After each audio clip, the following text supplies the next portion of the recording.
you can keep No, whichever. no, I exited the mobile. Anup, thanks a Fine, lot. fine. Now it's perfect. Fine. Thank you so very much. Good evening, everyone. Sorry, our apologies. As I said at the beginning, while technology has its advantage and the virtual programs are advantage to us, sometimes it's also a problem because of the connectivity and WebEx issues. Thanks, very special thanks to all of you for your patience. So I hope Ajit, you are still on the thing. Yeah, I'm here. I'm here. Oh, I'm oh, here, sure. sir. No Hope I issues. have sharing rights now if I need to make the Yeah. presentation. We have given it already. We Thank will you so much. recheck again. So let me just welcome everyone. I'm not going to take much time. We have started a bit late, but I'm sure the wait is worth. You will find it after Dr. Ajit Kaliyat finishes his talk. Most of you know the chamber, so I'm not getting into a detailed introduction. But as you would recall, this chamber started its Sustainable Chennai Forum when we were at our 175th year. We are currently 186th year. And we started this as one of our special activities. And I should very specially acknowledge here Dr. Ajit Kaliyat, who is here with us today, had been the one of the founder members of the Sustainable Chennai Forum. And in fact, I should make a very special mention here about about Mr. Dadadri, who was the former chief town planner, probably the first chief town planner for MMDA then, and Dr. Ajit and few others were the brain behind the Sustainable Chennai Forum. And we are having a lot of activities, as all of you know, under this ACF now. It has become one of our unique special feature for the chamber. And as far as Dr. Ajit Kaliyat is concerned, he is currently the Urban Chair Professor of Kerala Institute of Local Administration called KLIA. He is a human geographer and urban and regional planner. He holds a PhD in land as a critical ecological resource for sustainable cities, especially a case of Chennai. That's what is a point of interest for the audience here. From Queen's University, Belfast, UK, considering the transferable skills he acquired, he was awarded a Researcher Plus award by the Queen's University, Belfast. He is a recipient of Chevening Scholarship and Overseas Research Scholarship from the Government of UK. And he has 23 years of professional experience, which include various positions in states, central pollution control boards, Ministry of Environment and Forests, National Institute of Urban Affairs, New Delhi, German International Cooperation, GIZ, and in many private sector. The list is so exhaustive. I'm not elaborating more than this. He had earlier served in the elected executive boards of Young Academics of Association of European Planning Schools Association and OICAS International. He was the Indian Institute of India joined the network on sustainable cities coordinated by NLA and University of Nottingham, which secured the runner-up position the year 2017. The year 2017, he was the convener of the Institute of Town Planners India (ITPI) Committee for International Cooperation, which organized the International Cooperation Conference on Future of Cities, what we are talking now, as early as in July 2017. Since 2015, he had been the Regional Studies Association Ambassador for India and led the process of launching the RSA India division in April 2017. I can go on about his credentials, but in the interest of time, I'm stopping here. As I said, we are extremely proud. We are starting this as a first series, first talk in the series. We have planned to launch, we plan to have the sustainability speak sessions starting from today every month on the last Friday, where we would like to bring experts like you to talk about different uh, prospects of the sustainability. So I would stop here. I would now request Dr. Ajit Kalia to take over the screen. Thank you so much. Thanks, everyone. Okay. Thank you, Saraswati ji, for the kind invitation to speak in the Sustainability Speaks series, and also very generously introducing me. I mean, quite a lot of information which um, which you have known personally, so you probably kindly shared that with the audience. Uh, and all the colleagues who supported in organizing this. Let me first thank the chamber. I have a 60, 65, 66 slide presentation, but a lot of them are pictures and some of them are just maps. So I should be able to finish in about 45 minutes. And the topic that uh, we agreed, Saraswati ji and I, when we discussed, is to look at how do we package issues related to resilience building, planning and placemaking process, and then also bring it all into the Chennai's context. So before I get on to the presentation, which colleagues at the chamber has kindly agreed to present in for me, because for some reason I'm not able to share from here. So let me quickly give you a connect with this whole thing. Chennai is currently working for it has started working on the next master plan. The second master plan, which I had an opportunity to study in detail while I was working for my doctoral research, helped me to understand several issues related to Chennai's unique advantage, the contextual advantage, as well as the historical evolution of the city and the challenges the city experienced at that point of time. I'm talking about 2008 to 10. What kind of conflicts the city went through, and what was the role, the gaps that probably the formal planning institution could not address, because they were also under compulsion to address several other issues. So the balancing act of urban planning somehow hasn't really addressed some of those issues, and resulting into new sorts of conflicts as the city evolved. New people came and lived, and different areas of the city developed. The change from the climate, the expectation from the society, and the materiality change, and the policies and processes, and also sometimes the incentive mechanism to supporting the decisions of the individual as well as the collective change. So the entire gamut of uh, issues were studied, and my presentation will take you through two parts. One, the key global discourses related to an emerging urban system and how they need to be looked at while we are working towards a next master plan for Chennai, is what I'm trying to do in the second part.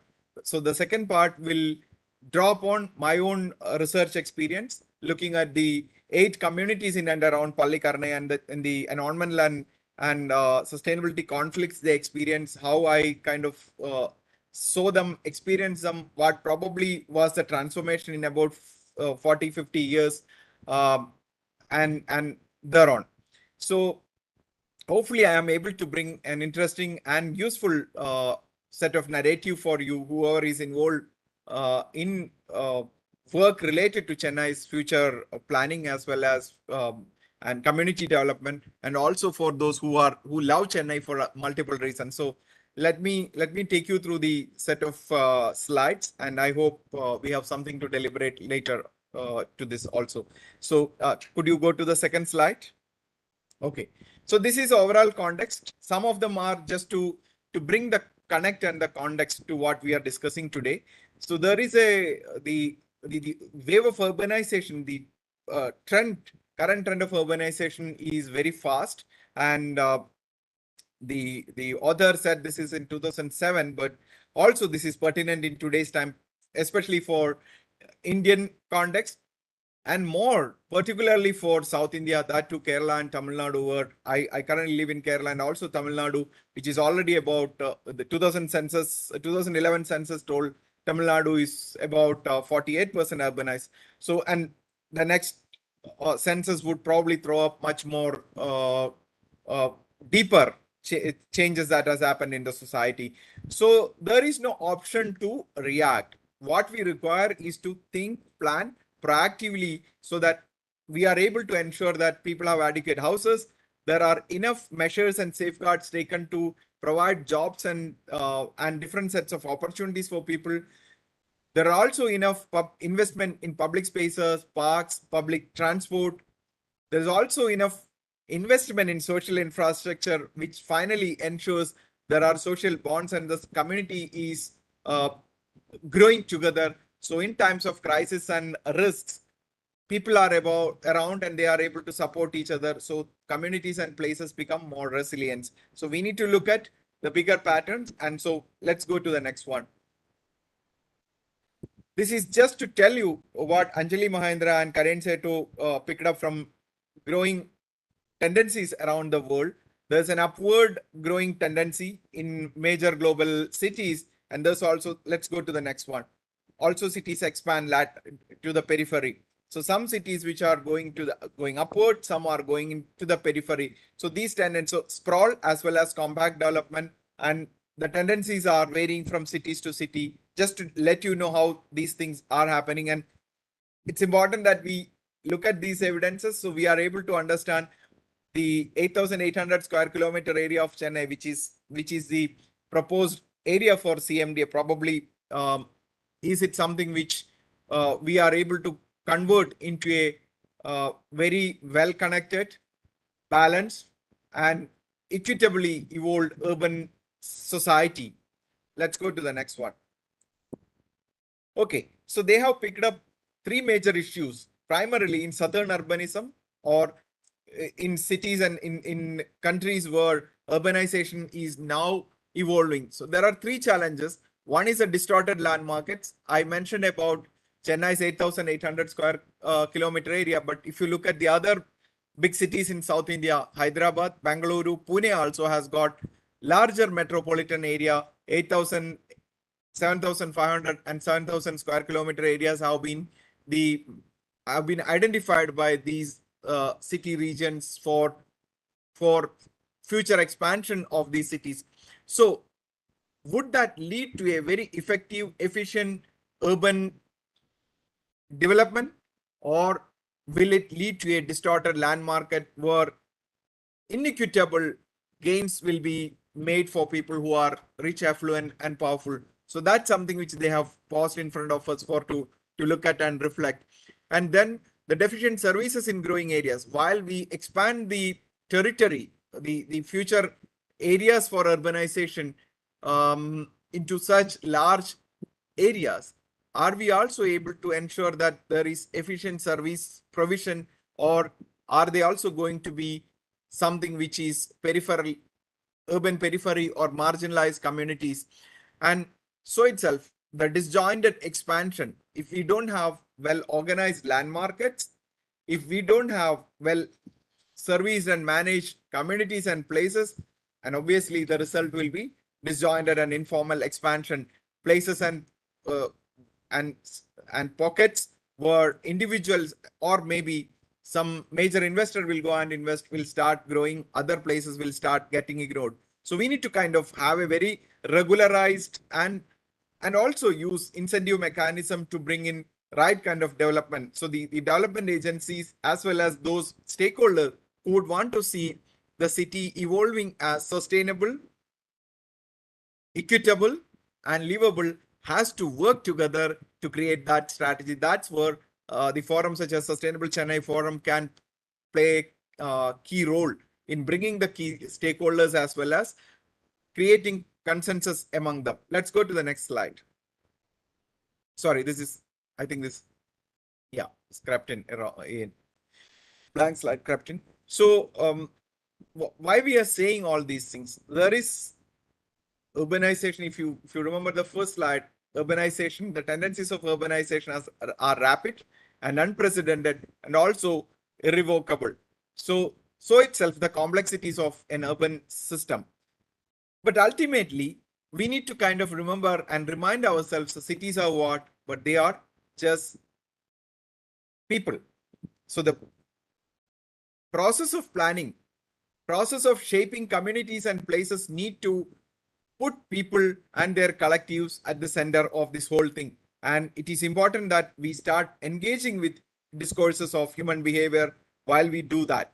And unless and until we are able to use the hyper local time sensitive data, which thankfully is well easily available, because a lot of the technological provisions today we have, many of the mobile apps or the internet search or credit card swiping, all that we do, or even the swiping of the metro card, helps us to kind of generate digital breadcrumbs, as they call, and those are available for us to kind of generate patterns in communities, in places, in streets where we earlier didn't have such granular data.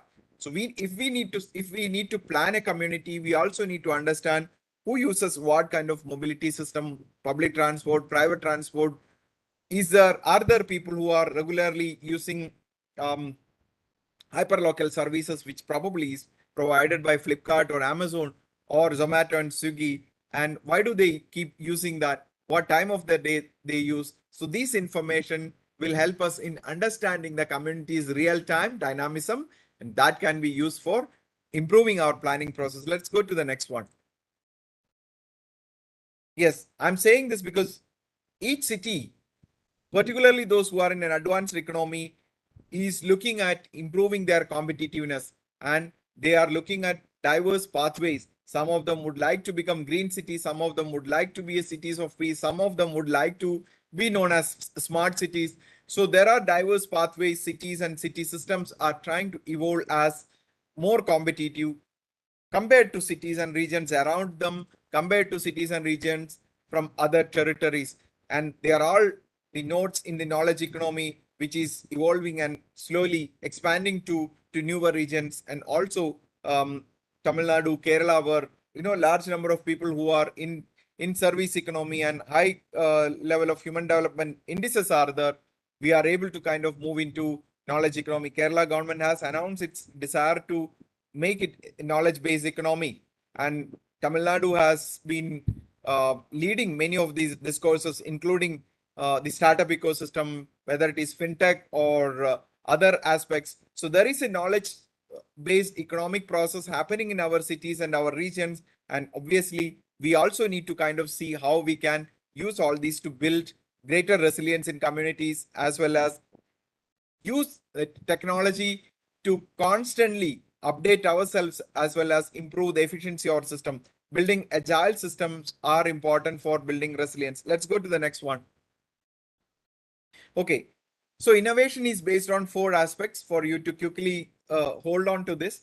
Four type of proximity: one, geographical or physical proximity; second one is cognitive or intellectual proximity of individuals, institutions; and third one is institutional proximity; fourth one is social proximity. So even if there are institutions which are in proximity, such as if you look at Chennai, the University of Madras, the IIT, and then you have the Anna University, three major higher education institutions, large number of colleges. Chennai Mathematical Institute is there, and there are number of institutions. Is there a possibility that these institutions come together and they can be part of a common ecosystem? Can the knowledge be shared for producing new knowledge which the society gains? So there are people who talk about mathematicians have now resolved the issues of traffic problem in major global cities.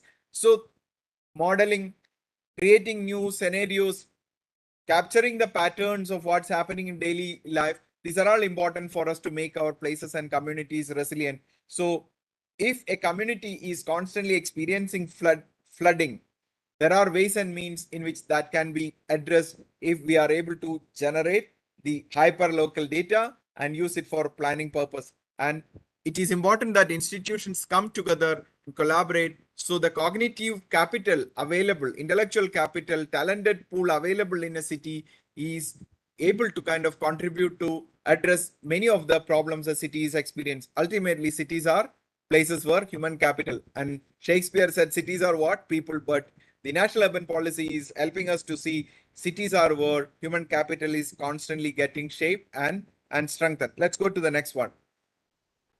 I'm placing some basic building blocks to bring my argument. So I'm going to take you through how this whole thing is going to help us to see greater resilience and possibility of making the next master plan helpful for making Chennai a resilient city. And this is something which is important for all our discourses today, because we are aware we are part of a platform economy, whether we like it or not. We all use these services for our e-commerce firms, because we use something for advertising, sometime for drugs, sometime for healthcare management, so e-health, and then also education. So many of the edtech apps such as Byju's or other things, these are all going to constantly be around, and we have been using these services. Let's go to the next one. So this is how the ecosystem around us is getting evolved. So if you link the previous slide and this one, the proximities here, even if institutions are not physically close, but if they are connected, they are part of the same platform, they are able to share data, they are able to share knowledge, they still can cooperate. And that those kind of patterns are helpful for us to understand how people are experiencing different challenges and stress in different communities. Let's quickly take half a second in this on this slide and then move.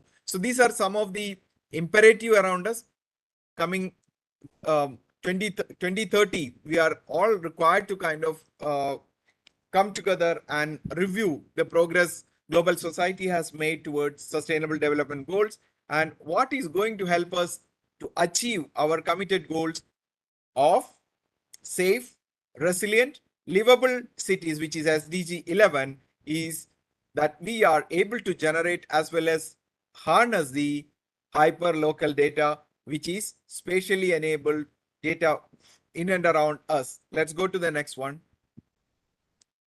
Okay, the key global discourses related to all these things, what I'm talking, planning as well as placemaking, is about increasingly inappropriate and irrelevant process of planning need to be taken out. We need to kind of bring innovation into the entire process of urban planning. We need to kind of reform the process of urban planning. We need to bring greater element of design into planning process. We also need to bring greater element of behavior. We also need to kind of equip our planning process or strengthen our planning process using integrating technology, because we saw in the previous slide there is a platform economy. E-commerce firms use that for advertising, for healthcare, for journalism.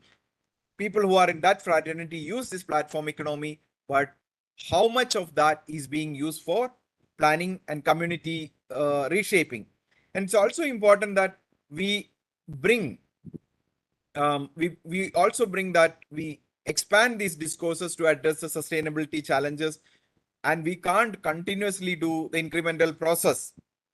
So if you remember the key idea in the first slide, that reaction is not possible, we need to kind of identify measures proactively. So incrementalism will not really help us to achieve sustainability and resilience in communities and places. We need to see the whole and kind of identify what are the critical steps required to preserve and manage the whole system, the system of Chennai city with its existing assets, community assets, natural assets, and critical infrastructure, and build resilience to preserve them. Let's go to the next slide. Okay, just for you to get a quick glimpse, the global debates, there are cities which have prepared climate action plan. There are also cities which are looking at eco-2 cities, ecological and economic cities, and also advisories and guidelines on how spatial planning could have helped in dealing with COVID. So the density management in communities and places, and also the Royal Town Planning Institute now talks about plan the world we need. I mean, like you have a programmable city, you have you kind of modify your mobile. You also can contribute to reshaping the community if you have the right set of knowledge and if you have the right set of skills and the vision. So how do we bring that together? The role of professional planners and designers in shaping communities, and while they do have these things, how important it is to also integrate those things with the elected democratic system. Let's go to the next slide. Okay, so we are talking about the reconfiguration, because as Castell said, very old statement, it's all about distribution of values and behavioral patterns. Urban planning is a process of understanding what kind of speciality to human values as well as behaviorals are the behavior process are there, and how do we kind of understand, discern, and use it for creating something which is widely accepted. And so itself, we need, if we require to redefine the value system of urban planning, we need to do that. We need to have new set of shared values that can help in propelling the planning process towards making our communities and cities resilient. Let's go to the next slide. Could you please? Yeah. Okay. Here I'm just helping you to kind of relate with the idea of placemaking, because most of you might know about urban planning, but it's also important to understand in the right context what's placemaking. So it's, first of all, it's a scale. Uh, it's for smaller places, streets, and communities. It's not like for the entire city. So it's communities and places where actual life happens. These need to be reshaped or modified, and that will require some kind of stakeholder consultation. That will also require skills in designing, require understanding about what brings happiness as well as health to community, as well as what will ensure sustained well-being in the community. So the where the real human interaction happens, where the real dynamism happens, streets, communities, and residential areas, how do we modify those communities and those places, and what consideration needs to go, what skills need to be brought in to do that process, is what it's all about placemaking. Though this was sometime, this started getting in the idea of placemaking started coming around in 1960s. It became much more uh, prevalent, and the idea has now achieved global recognition. So it's also very closely related to urban design, and and the scale is something at the community or neighborhood level. We can go to the next one. Okay. So I was speaking to you until now about three key aspects. One, I spoke to you about the need for integrating technology into the planning process and planning machinery, including there are, like, we have fintech, we have edtech, we have plantech. So the Future Cities Catapult Center in UK has been contributing to establishing plantech. the There are group of planners who are contributing to the idea of developing and deploying plant tech in Australia. Somehow it is slowly entering into our society as well. The only thing we probably do these days about plant tech is application or deployment of drone technology in uh, understanding the changes or closely monitoring the changes that is happening in communities. But beyond that, how do we use big data? How do we use scenario analysis? How do we use all the modern technology, including AI, and also integrating that into the entire planning process? So there are technologies which are helping cities to advance their interest for livability, resilience, as well as safety. And we need to kind of be behaviorally informed, because unless and until we understand what large number of people aspire to, we will not be able to kind of influence them, create something which will be of value to the wider society. So it's not possible to kind of ask each individual what are your priorities, but there are collective human behaviors. As I mentioned to you, the hyperlocal spatial data today helps us to understand how many people in community A ordered food from Zomato during the last 1 week, and what patterns it left. Were there 100? And if there were 100, who were they? Were they people who were working people who didn't have opportunity to go to restaurant or had no time to cook for themselves?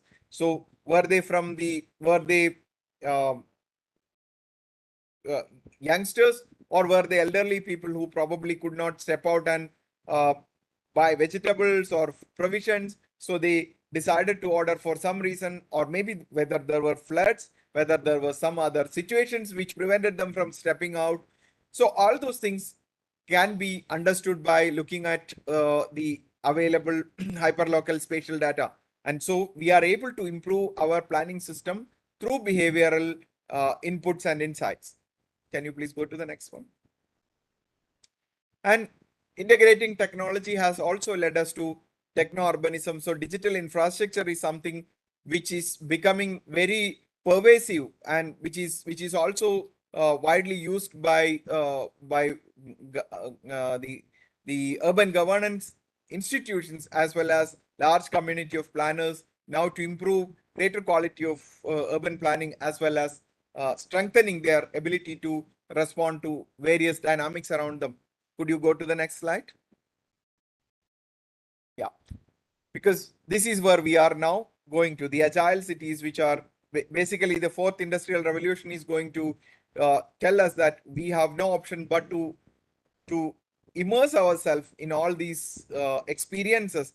The buildings which are agile, the land management system which is agile. There will also be energy in the lighting system which is going to be sensor driven. So you, as one steps out of the room, the lights might get switched off. Similarly, many such things. So the entire process which is going to come to us very soon due to the advent of fourth industrial revolution is going to make our cities and communities much more agile. So itself our ability to capture, harness the hyper local data for our planning as well as governance purpose becomes very significant.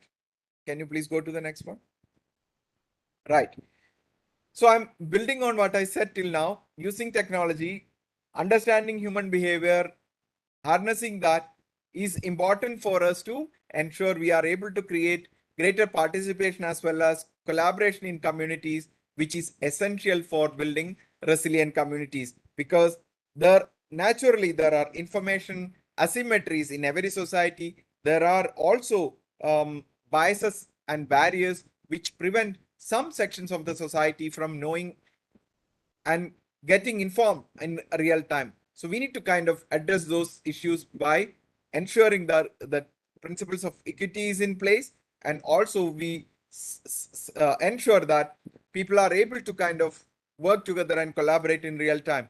So if we can create such kind of society, we will be able to kind of bring relevant um, social experience, and we will also be able to ensure that there is greater uh, quality of life in our cities and communities. Can we please go to the next? Okay, so when I said it is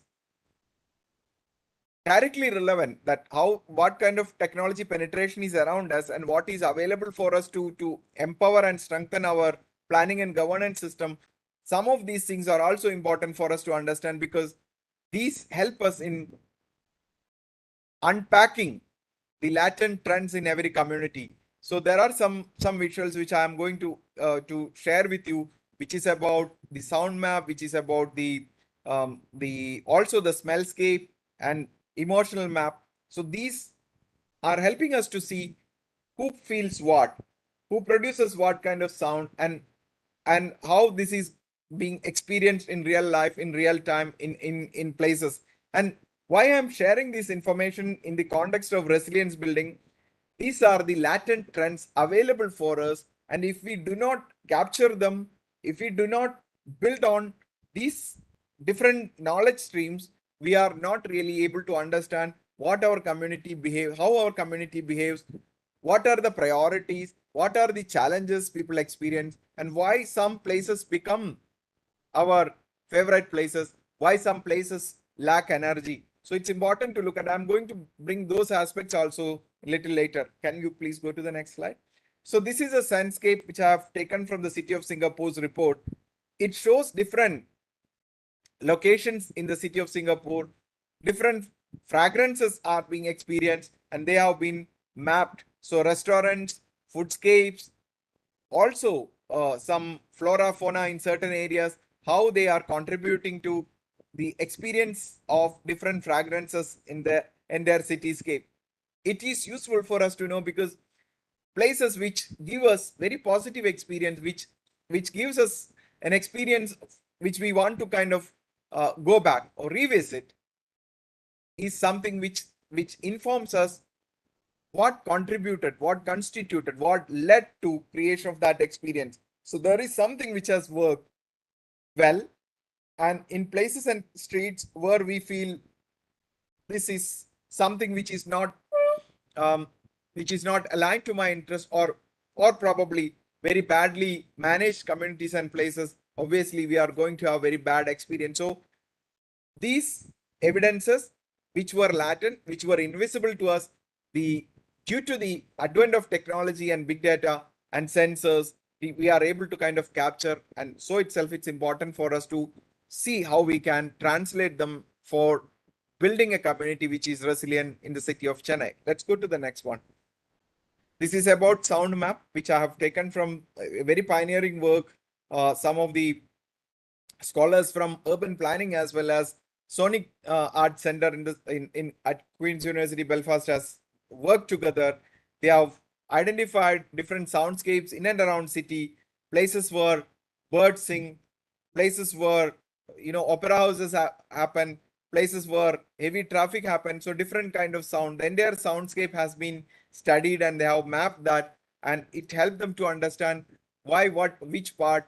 And also when you translate this into real life, so communities which live close to highways, there are different kind of challenges, the sounds, as and particularly now the time that we keep hearing about the zoonotic diseases, many of the disturbances that we have contributed to the life of the nocturnal life, and many times the habitat system which gets disturbed by light and sound from our urban life, has also added to lot of stress in them. If any of you would have followed the debates and discourses came around about Nipah outbreak in Kerala, the one of the key evidences that people have been uh, bringing back was the Nipah virus used to live, and it has been part of the virus, the batch system. But the sudden stress or the change in the habitat that they experienced contributed to heightened stress, which resulted in them releasing loads of these viruses into the fruits and the food that they consume. And so it got transferred into these food. Earlier that didn't happen because they were able to kind of live without these kind of challenges. So the stress that gets produced from light, sounds, and other urban experiences is important to be understood, because it might be contributing to some new challenge which we are otherwise unaware unless and until they come to us. And so itself, knowing these patterns and how it disturbs, so the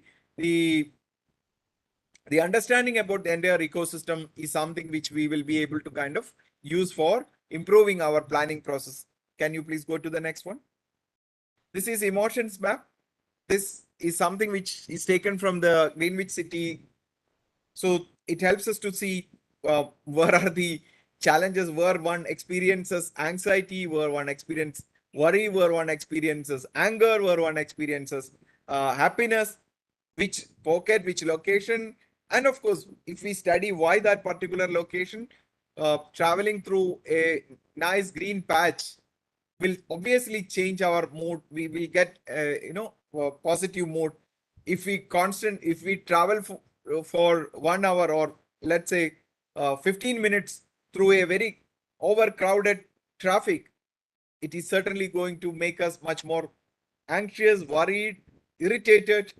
So these maps help us to understand the latent tendencies and patterns in our society, which are the roads which need to be kind of addressed, because the people constantly experience such things in these locations. And can we address them now, because we have very clear evidences which was not available for us earlier. So all these together helps us to understand what are the changes that we need to bring in, we to kind of do this. And so yeah, so can you go to the next slide? Can you please go to the next slide?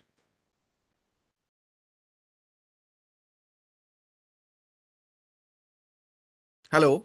Yeah. Okay. This is just to tell about the all these thing, how this is shaping places. One of the new idea that's in the parallel of placemaking is also urban tinkering. You can go to the next slide. This will help someone to see and so this is the process of tinkering. So you had probably a flyover or probably a terrace which is not really used, uh, connecting terraces together and then using that to create a small patch of garden, or maybe a terrace uh, uh, for agriculture practices, horticulture practices. So such practices help in bringing people closer to nature, which helps them to feel more satisfied, more happy as well, and also greater connectedness among people because there is a context to come together, interact, and collaborate. You can go to the next one. Okay, this is just to tell all that we do in future in the city of Chennai also need to address issues related to different type of biases, elimination of such biases, and anything that can create inequity, anything that can create social segregation and unwanted tensions among different subgroups can contribute to, it can reduce the city's resilience. So not merely nature, but also ensuring enough avenues and opportunities for people to evolve as a society, as a community is important. There are clear evidences coming from what you see in front of me. The experience from Minneapolis, where whiteness was promoted over 300 years of planning process. The result is that it became a very inequitable city, causing conflicts after conflicts. So, kind of integrating every section of the society as into one process, one system is important while we plan. So, nicely developed, decentralized, and distributed social infrastructure helps us to establish communities which are where the social capital is quite high. You can please go to the next one. Yeah. Just to let you know, if we don't do that, there are problems in communities where marginalized and deprived sections will constantly fight back, and that can lead to different set of challenges. Let's go to the next one. Okay, you can go to, these are some relevant issues. Yeah, the process of regeneration and the process of putting all together. So we need to kind of create places, not just houses. This is something which recently government of UK brought, Build Better, Building Beautiful Commission, and this talks about three type of capturing beauty at three scales. One at building level, and then obviously also places and then also building communities through that process. Let's go to the next one. Yeah. Okay. So all that we need to work towards is to build communities and society and places, not merely buildings and structures. You can go to the next one. These are just to go. So the process need to be beauty first, and then we need to look at working how communities and institutions can collaborate from the very beginning in the process. So when we talk about the next master plan, it's important that deliberations related to the community's future get started in each community, maybe at ward level, maybe at neighborhood level, and then the city captures the sense of all these things so that it becomes resilient. Let's go to the next one. Okay, if we do all that in a properly integrated manner, what we are able to achieve is trust in the society. So residents start trusting each other. There will be greater social bonds, and that will create greater social capital in a society, which is one of the prerequisite for any society to be resilient. Unless and until there are greater social bonds and there are people who are collaborating and supporting each other, it is not going to be a resilient community. Let's go to the next one. This is only to tell uh, what the Build Better and Build Beautiful Commission said. All these are important to build communities which are vibrant and strong. So apart from building beautiful places and beautiful buildings, we need to create access. We also need to create neighborhood level and community level thing. We also need to go to create walking and mixed use communities. And much more important, if you look at, there is one thing which is common, which is called, which is the one just above the last, which is a voice. So individuals, when they feel they have voices in families, in communities and societies, they start feeling that they have a belongingness there, and so they constantly contribute to the progress of the community. Please go to the next one.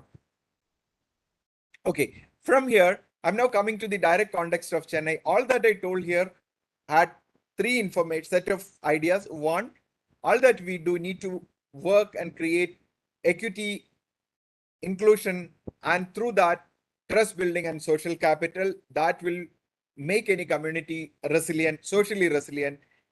In order to do that, we need to create large number of social infrastructure opportunities. We also need to kind of one second.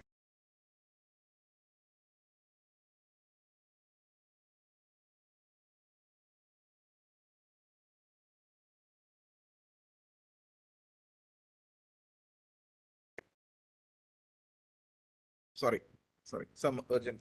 Okay, so the third one is integrating technology into the whole process of planning and governing.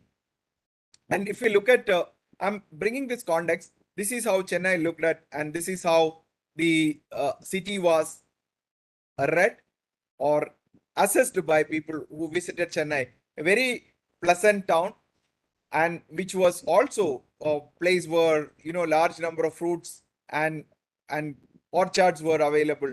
Can you go to the next one? Yeah, a very beautiful visual from which is close to the Chennai Central railway station. Can go to the next one. This is how endowed was the city at that point of time. Okay, this is this area where I did a very detailed analysis, which is close to Pallikarnai marshland. There were 8 communities which I looked at in close proximity. You can go to the next slide. The conflicts, as I observed, this kind of experiences during every rainy season, houses and communities getting flooded because the understanding of the natural setting did not prevail, but rather investments, individual and collective investment, without realizing the potential risks from such places happen, and it contributed to such kind of challenges. Let's go to the next one.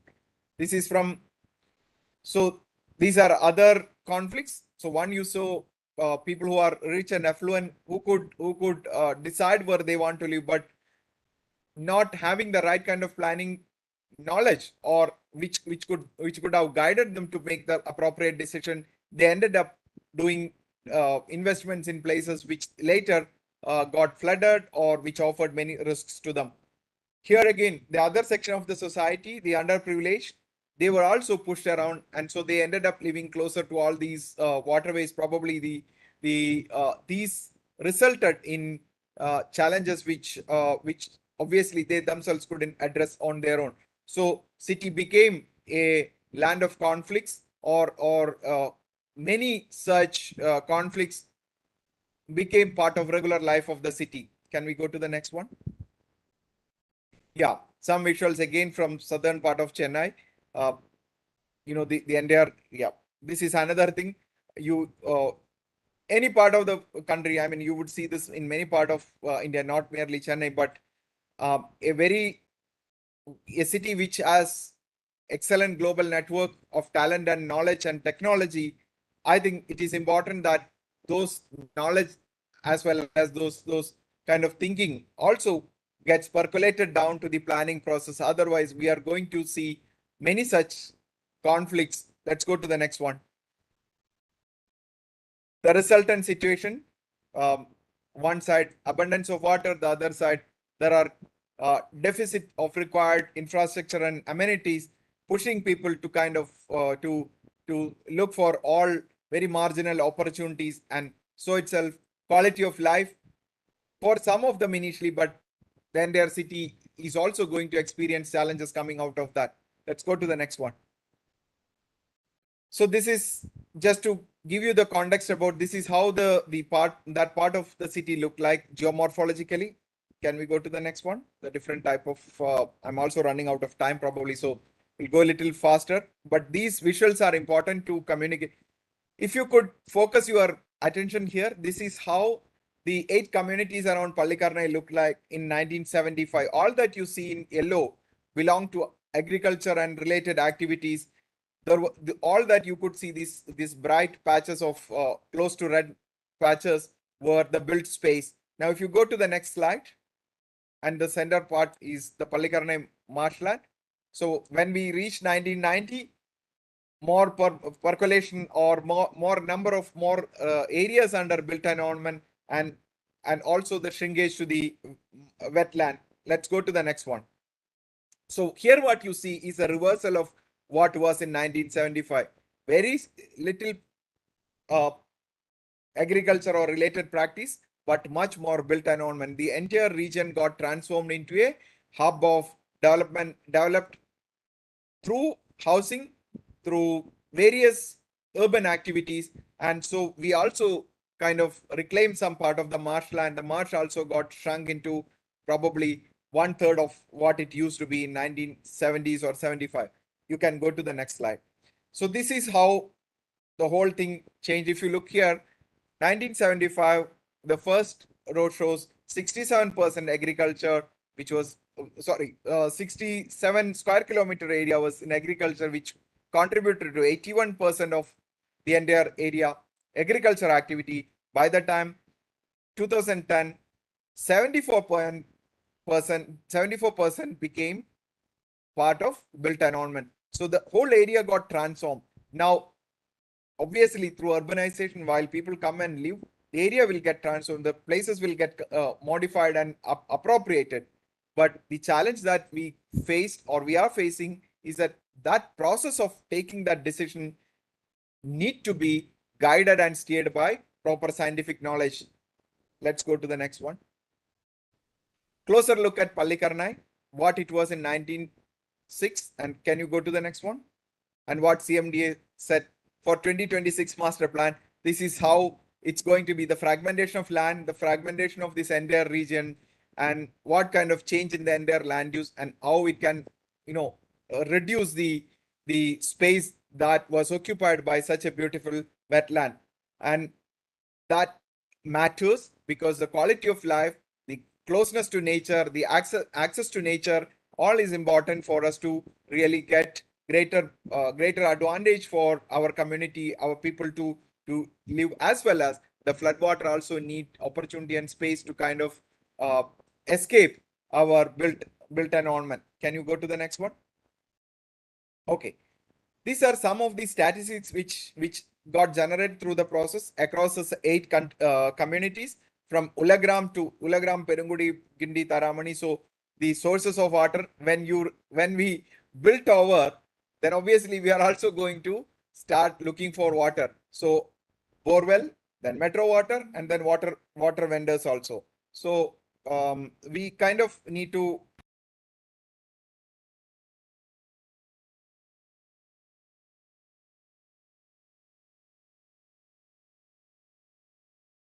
um, so yeah, can you go to the next one? So potable water, many of them have challenges related to potable water and their lack of potable water supply. Can you go to the next one? So this comes to our bill finally. We eliminate water resources and water bodies, and finally we buy water from water vendors, and the quality is not known to us, and it also gets built into our monthly bills. So that varied from community to community depending upon what kind of natural resources were available. Please go to the next one. Again, lack of access to gardens and playgrounds and places. I'm sure you all would agree to me. Communities which are endowed with natural green spaces where people feel more excited, more happy, and more privileged. Whereas if we are compelled to live in a large area of gray patch, it affects our quality of life. It affects our state of mind and our mental health as well. We can go to the next one. Yeah, needs for parks were identified by people in different ways. So from Ulagram, where they said it's 100% requirement to you would see varying shades, 83 in Gindi and then 76 in Alandur. So these were the different kind of needs people express. Let's go to the access to lakes, distance to lakes. So very less number of people had access to lakes and water bodies. We can go to the next one. And yeah, we can go to the next one. Distances, not very large distance, but still people didn't really have an opportunity to visit many of these places, and some of them were not really in a condition to be used or accessed. So quality of them, the way they were managed, the experiences didn't attract people to use it properly. We can go to the next one. You can speed up a bit. Yeah. Yes, the critical issue, the flooding and the number of days flooded. You can go to the next one. It varied from 1 to 10. And the money individually people spend. This helps us to understand what kind of money individuals spend. And because we have occupied all the spaces, including the space that nature required for its natural process, and we kept building over those spaces, resulting into something which compelled us to kind of cope up with these challenges. Individually, people kept on spending every rainy season to either change their refrigerator or move away or use the thermocool boats or kind of shift the entire life for a few days to their first and second floor. Whatever it all costed, including their medical expenses, it cost them in varying degrees. Let's go to the next one. Children not having adequate play facilities was another challenge because we eliminated nature and natural settings. Yeah, we can go to the next one. Recreational facilities were absent, and their obviously degrees were different from different community to community. Please go to the next one.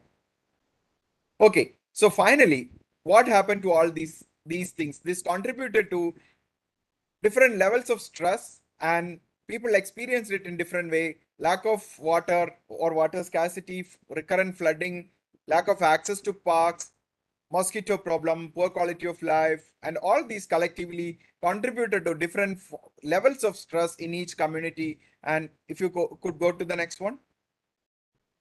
Yeah. So this is how it varied from community to community. And you can go take me to the next slide if you please. Okay. So the composite score I managed to, through computation I got was Pakam had the highest and Ulagram had the lowest. So Ulagram had the probably the greater quality of life, less stress, whereas Pakam had the high stress. This is a data which obviously might have got some variation. Now, this survey was done in 2010-11 time, and the study was completed in 2013. I haven't updated it, but what I tried to tell through this evidence is to if we have very detailed data, how people feel, what do they do, where do they go, what they require, and are we able to ensure those provisions are given through planning and governance process, then we are able to improve quality of life. We are able to improve resilience in communities and places, and that require constant study and surveillance of our communities. And we are now endowed with rich hyperlocal spatial data. So we need to kind of integrate that into our planning process. Let's go to the next one. This is what came out of the entire work. So at different stages of evolution, Ulagram had largely stable system. Perungudi was in a very initial stage where people were settling in. So you would see demographic profile was wide varying, social stratification was quite high, stability was less, and so response to conflicts, individual responses, there was no collective. I told earlier one of the key requirements for building resilience is also to build community build bonds and social capital. And so Guindy obviously had a very advanced level of endowment when one looked at these aspects. We can go to the next one. Okay. So I'm nearing my presentation. One point which I want to leave here is the idea of coalitionability. Communities and cities grow through great opportunities for people to come together, interact, and and collaborate with peers as well as others. And any place which creates such an opportunity certainly will be one of the superior space. So a place that encourages such encounters must surely be a creative place. A place that increases the probability of collisions through design or planning is demonstrably super innovative. So we need to kind of capture this sense. How do we design and organize our city of Chennai for greater social integration, connection, and for people to come together and constantly feel and value each other and their company and their presence, and a city which invest in its social capital, a society which invests heavily in its social infrastructure and ensure that's all become part of the planning paradigm, will certainly create and use our advanced level of knowledge in technology, use advanced level of ability to capture the behavioral aspects, also use design thinking to create such nicely endowed communities. You can kindly take me to the next slide. Right. One of the stalwarts in urban planning, Sir Professor Peter Hall, told about California of 1960s. This is probably my last slide. So when it was somehow at the leading edge of the entire Western world, I doubt whether any part of the world ever since packed such an extraordinary emotional punch, a feeling of a place that was leading the world in technology, in economic achievement, in the forging of a new and different lifestyle. The spirit of the place is what planning process need to kind of help us to create. So if we can use our different legacy, if we can use our different skill sets and also use the institutions which lead the process of planning and building the city of Chennai, and using resilience as an opportunity, building resilience in the city through resilient communities and resilient places, I think it will be possible to ensure Chennai can also achieve the spirit of the place. And so itself, people will feel that they will be able to kind of have a greater lived in experience. I think we can go to the right. This is just the key ideas which can be used for such a process. So the process of planning need to be well-being need to be at the center of the whole process. It's not just linear growth. And also planning powers need to be radically devolved, which is something which the planning system will certainly be addressing.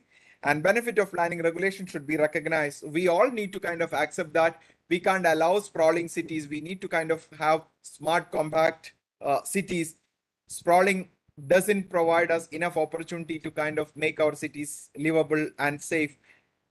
Land reform is important. The earlier one that you saw in the first or second slide about informal land markets, disjointed land management system, that's not what we required. A very organized and systematically developed land market, and a reform process is required to do that. And finally, democratic deficit in planning need to be tackled. We need to kind of ensure the elected representative and democratic institutions are able to kind of continue and sustain these discourses, also able to take this into the people, so that in real uh, in real life people are able to appreciate the real value of planning and use that for bringing prosperity into their communities.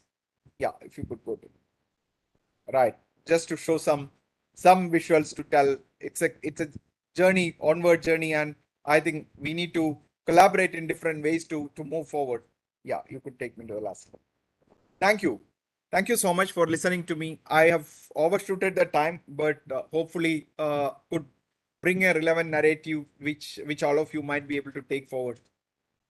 Thank you, Saraswati. Thank you. Thanks a lot. We have. You are okay to take some questions? Yeah, I'm happy to. I just want to caution you one. I was supposed to be in a call at 5:35. That call hasn't come. So the moment the call comes, it's something which I have to respond to the government. So I will have to step out. Otherwise, I'm happy to respond. No, no problem. Maybe we will take one or two. Sure. There is already a question. Jaya, could you read out? I mean, I'm not able to see. I saw Mr. Vijay Kumar posing a question. Yeah, ma'am.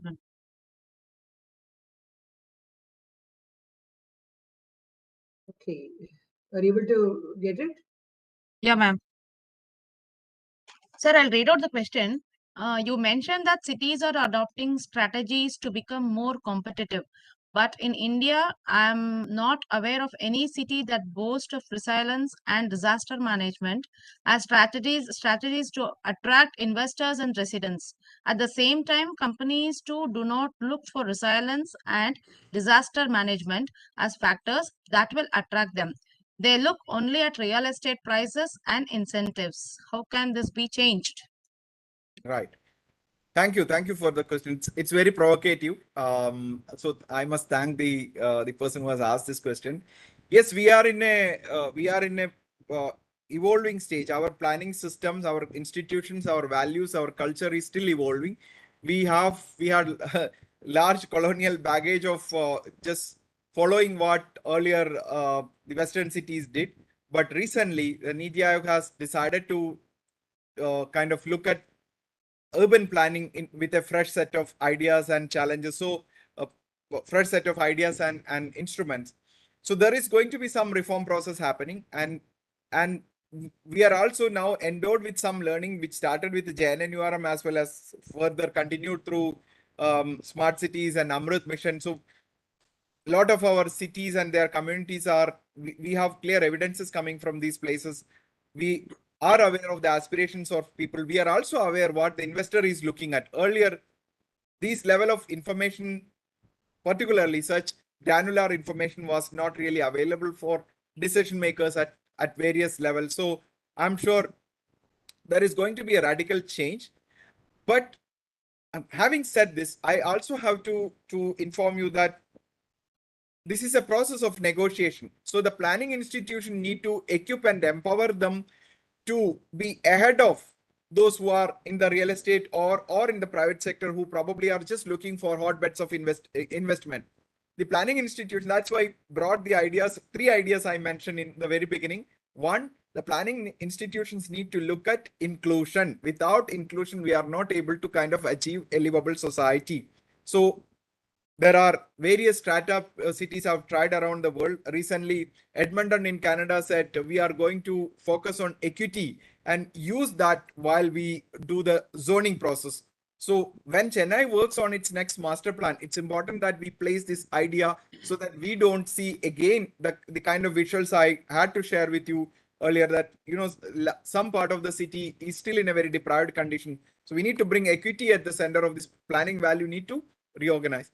Secondly, the great advantage all those who are in the knowledge profession today has got is the advantage of technology. And so we know what happens in real time. Like Zomato is able to use their data office, data science specialists to see which community who order from them frequently. We are also able to use those evidences to see what investment can happen, who will appreciate what, and also bring the democratic process so that people's representatives are involved, greater citizen participation is happening. So we are able to kind of use such evidences to improve the efficacy of planning process, also anticipating what needs to be done to improve our community's resilience. Third, I said not merely using the technology, but also understanding how people behave in real time. So that's a behavioral insight part. Planning institution need to heavily invest here. I'm sure if you search on Google, you will see how UK is investing in its behavioral insights to address flood management. Which property is more vulnerable to different types of floods? What do you need to do as an incentive mechanism to promote people to move out or kind of adopt certain measures so that they are also able to live or cope up greatly? And so there are new possibilities which the advancement of knowledge, progress in technology has helped us to achieve. And I think we need to kind of empower our planning institutions to address these challenges. That is the way I can respond. Hopefully, I gave some clarity. So one more question is there. I commend you for the brilliant manner in which you emphasize local level values. Obviously, there is a mismatch between the larger planning mechanisms and the local factors that could promote resilience. My question, what institutional mechanism can bridge this gap? From Sugato. Okay, so I sprinkled the idea of social capital to tell that, and also I showed evidences from my own research which community has got greater social capital, comparing between Perungudi to Adayar to Ulagram. Gundi having the highest level of endowed social capital as well as richness of resources.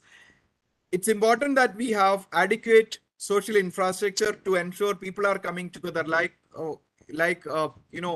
honeybee comes to take honey from flower, you have to create enough opportunity for people to come together in communities and places. So libraries, play spaces, parks, green patches, and festivals in communities, that will ensure more and more people are coming and bonding together. And once the social capital is, I mean, there is greater social connect, social bond, and high quality of social capital in communities, their ability to negotiate. And I don't want to get into any conflict here and controversial statement, but you would know if you look at Adayar or Gundi or other places which are well established, there is also high quality of social capital in those places.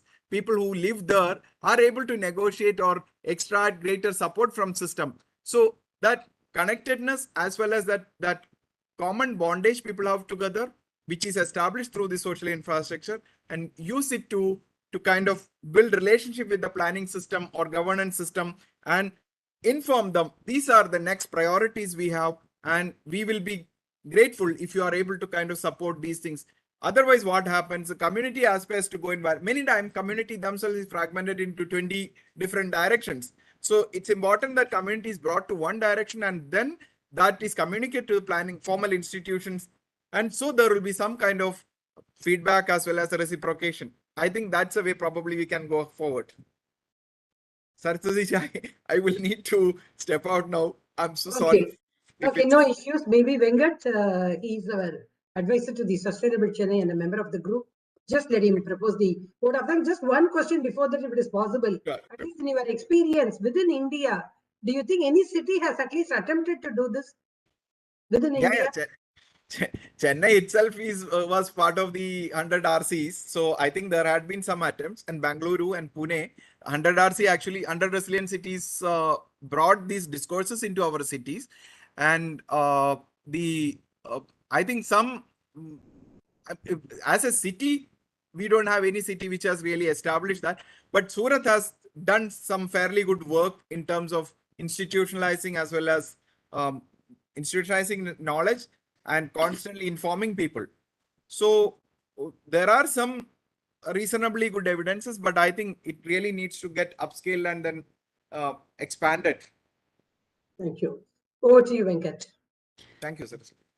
Yeah, thank you, Dr. Ajit Kaliat. In fact, you very beautifully brought out that city is basically a people. I mean, that's the essence of a city, and how the social, cultural, economic, and ecological interaction can bring about the necessary change.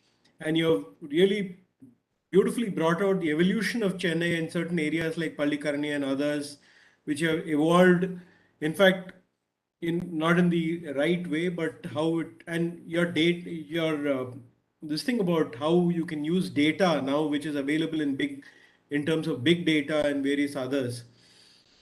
I think people are looking at conquering space, but people have been conquering space within cities. I mean, illegitimately or legitimately, and really, and that can bring about the kind of interaction, and it can really help us.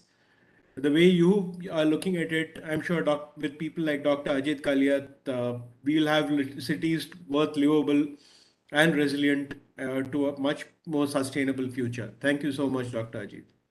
Thank Thanks you. a Thank lot, you, sir. Dr. Ajit. And thanks, everyone. Thanks, Mr. Venkat. Thank you, Saraswati. Thank you. Thank you all. Thank you, Have a MCCI. good, yeah. Have a good weekend, everyone.